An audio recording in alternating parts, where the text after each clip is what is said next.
I want to thank warmly the organizers of the Oxford Africa Conference for the opportunity to be part of this prestigious event, which is being held in this auditorium named after the greatest African of them all, Nelson Mandela.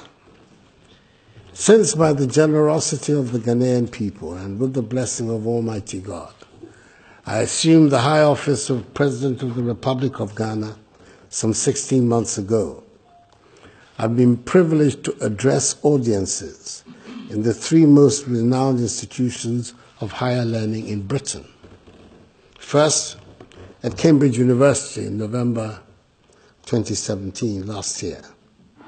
Then last month in April, at the London School of Economics. And today, the icing on the cake.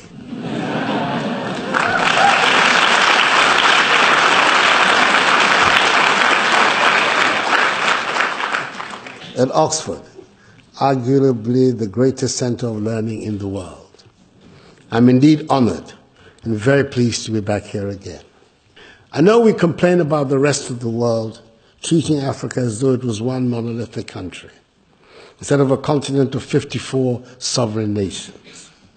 But I know that the rest of the world is well able to smell out and decide on what they see as individual successes.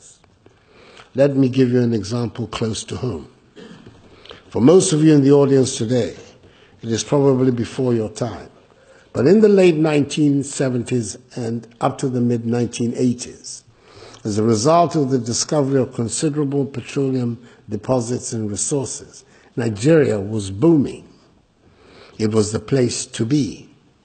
We Ghanaians, who were going through very difficult times then, would arrive at Heathrow Airport and be herded into a cage to be subjected to the full third degree by immigration. And we would look on as our Nigerian customs would be waved through with a welcome, sir, and a welcome, madam. The newspaper headlines in this country were full of Nigerians leaving or forgetting bundles of money in taxis and telephone booths. Nigerians were the preferred tenants for those who had apartments to let. You could stop by any Thomas Cook shop on any high street in this country and buy or sell Naira, the Nigerian currency. And you could do the same in New York, and I suspect in many other Western country cities. I do not need to spell out today's reality to anyone in this audience. I cite this just to make the point that the outside world is well able to tell that there are separate sovereign nations on the African continent. But when the news is not good, then Africa is treated as one entity. The lesson must be clear to us.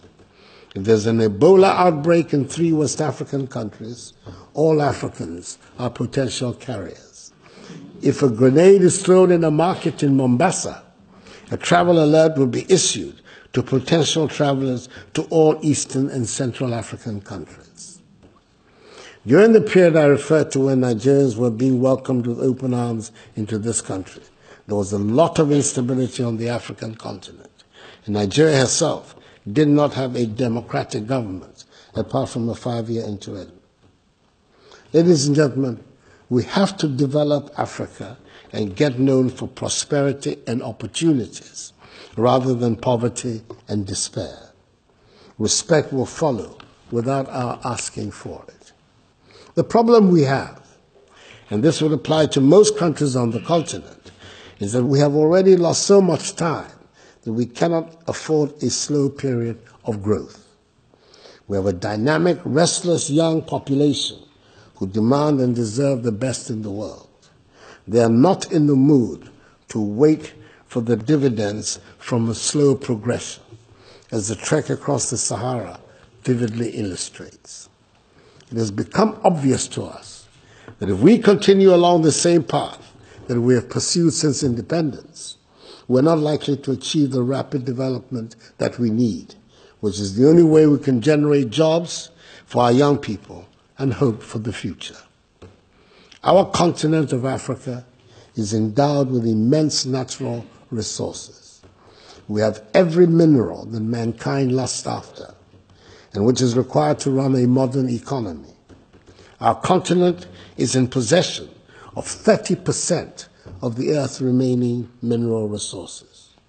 Like many other parts of the African continent, Ghana is a country that is well endowed with many natural resources such as gold, bauxite, diamonds, oil, gas, timber, cocoa, water, fertile land, you name it, we have it. Unfortunately, if you took an honest look at the state of our nation, you would not know that we have these natural endowments. We look poor, we feel poor, and we have huge infrastructural deficits. The reason is not far to seek. Since independence, we've been stuck with the economic structure defined for our status as a colony. That is the production and export of raw materials, which puts us at the mercy of wildly fluctuating commodity prices over which we have no control, and the import of manufactured commodities from the industries of the colonial power, which creates wealth and jobs there, but not at home. This economic structure has been exacerbated by mismanagement, corruption, and high fiscal deficits, which have become the hallmarks of our economy and which we finance through borrowing and foreign aid. The foreign aid quotient, especially, has been a debilitating factor in our efforts to develop our country. It saps our self-confidence and undermines the dignity and respect that will propel us to prosperity. The very sad part of the aid dependency is that it was never intended to help us develop, to stand on our own. It must be clear to all of us that the economic transformation we aspire will not come through aid.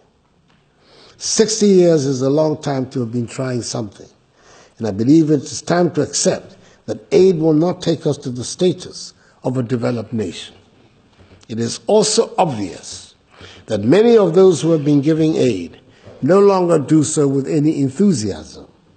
It shows in the many ruses that have been devised to make the aid money remain in the donor nation instead of the recipient nation. It is time to relieve the aid donors of their burden. It is not a healthy setup.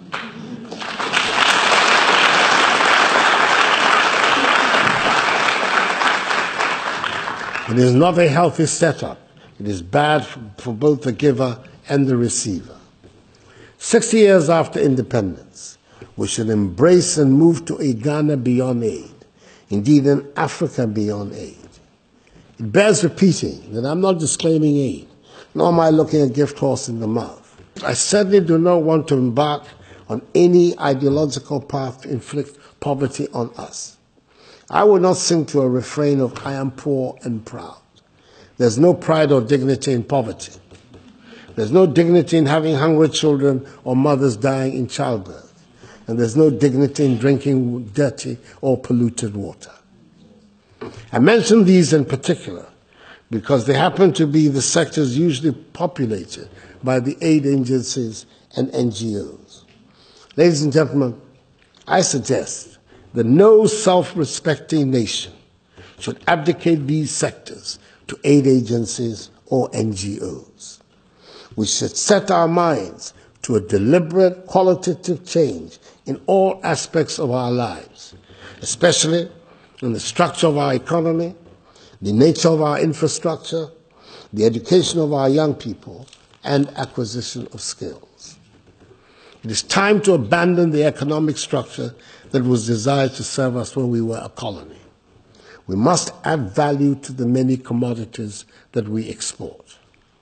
We're embarking upon an ambitious program in Ghana that we are calling the One District, One Factory Initiative, which is to serve as the basis for the rapid industrialization of our country and providing jobs for the many young unemployed. Youth unemployment poses the biggest security threat to our country. When most of these factories get going, the main activity will be value addition and food processing. The One District, One Factory initiative goes hand in hand with our determination to add value to our natural resources. We are about to establish by Act of Parliament A Ghana Integrated Bauxite and Aluminum Development Authority, which will manage all the bauxite resources of the country and whose purpose will be to drive the establishment of the entire value chain of our bauxite resources so that the process of transformation of those resources from bauxite to alumina to aluminium will take place in Ghana and thereby lead to the creation of the significant numbers of derivative industries that are associated with aluminum. And aluminum, as we all know, is the metal of the future. We have the same plans for the development of our considerable iron ore and manganese deposits. The development of a steel industry is crucial for the prospects of a successful industrial economy. I would like to conclude with one important observation. People ask, Ghana and indeed Africa beyond aid is meant to be more than a slogan. It is meant to propel us into the frame of mind that will quicken our pace of development.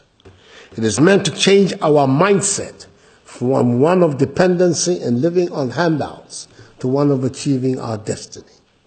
It is meant to put us in charge of our own affairs and make us truly independent. Above all, Ghana Beyond Aid will give us the respect and dignity we deserve.